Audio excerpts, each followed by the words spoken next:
Magiging world-class umano ang Iloilo Convention Center. Pinangunahan ni Senate President Franklin Drilon ang proyektong ito. Aminado ang senador na pinaglaanan niya ito ng pondo mula sa Disbursement Acceleration Program o DAP pero hindi raw niya pinatungan ang proyekto.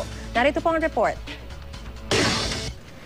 Tinawag ni Senate President Franklin Drilon ang Iloilo Convention Center o ICC sa Mandurriao, Iloilo bilang kanyang brainchild project.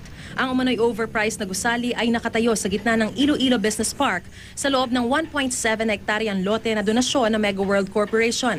May taas itong 28 meters, katumbas ng 6 hanggang 7 palapag. May convention hall, 8 function room, dekalibreng audio at video equipment, world-class na kusina, isang museo at souvenir shop. Aabot sa 3,700 bisita ang maaaring tumuloy rito. Sa ngayon, pinabibilisan ang konstruksyon ng proyekto. Ito kasi ang pagdarausan ng APEC Ministerial Meeting sa susunod na taon.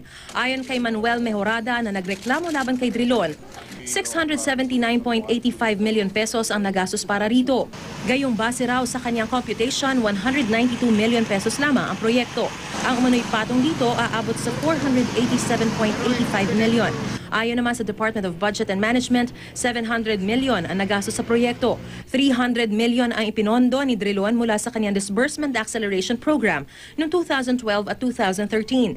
Sa computation naman ng DPWH, 747 million ang kabuuang gastos sa ICC. Base sa presyuhang mahigit 63,800 pesos per square meter. Nauna na sinabi ni Drilon na hindi overpriced ang gusali. Aminado naman siyang naglaan siya rito ng pondo mula sa DAP. Bukod dito, hindi na raw siya nakialam sa pagpapatayo ng gusali.